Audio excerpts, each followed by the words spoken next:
Doutor, responde o seguinte pra gente: qual a importância de hoje conscientizar a população prudentina sobre a doença renal crônica neste dia que é o Dia Mundial do Rim, né?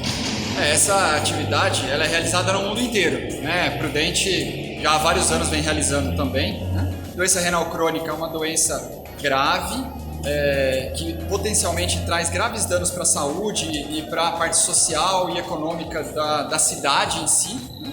Então, e é uma doença que é muito assintomática no início, então é uma doença traiçoeira. Então a gente tenta fazer a conscientização nesse dia e na semana do Dia Mundial do Rim, colhendo exames de rastreamento da doença renal para tentar fazer o diagnóstico logo no início da doença.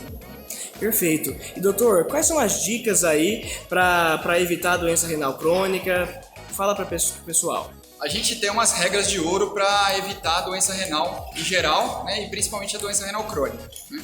As duas primeiras são o controle da pressão arterial. Pacientes que são hipertensos precisam ter sua pressão muito controlada. Pacientes diabéticos precisam ter sua glicemia muito controlada, porque no mundo inteiro as duas principais causas de doença renal são pressão alta e diabetes. Além disso, o excesso de peso faz com que o rim precise trabalhar mais e, eventualmente, depois de anos, isso pode trazer a doença. O uso de medicamentos sem prescrição médica, principalmente as classes dos anti-inflamatórios e alguns antibióticos também. A gente precisa ter um controle sobre o próprio tabagismo. A gente sempre lembra do cigarro como um fator de risco cardiovascular e também para câncer de pulmão e enfisema.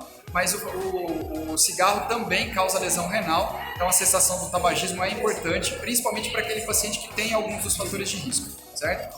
Além disso, para prevenir a doença renal, a gente orienta tomar bastante líquido.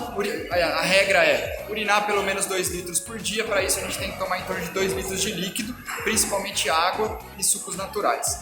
E o que a gente sempre reforça, que nós estamos fazendo na nossa campanha, é fazer exames de rastreamento, já que é uma doença muito pouco sintomática, dosar um exame chamado creatinina, que é o exame que avalia a porcentagem de funcionamento renal. O colesterol, ele também é um fator de risco para a doença renal, porque a doença renal é uma doença cardiovascular. Então, aquele paciente que tem colesterol alto, que normalmente vem junto com esse pacote da hipertensão, do diabetes, precisa ter esse colesterol tratado, tanto com dieta, quanto muitas vezes com medicações.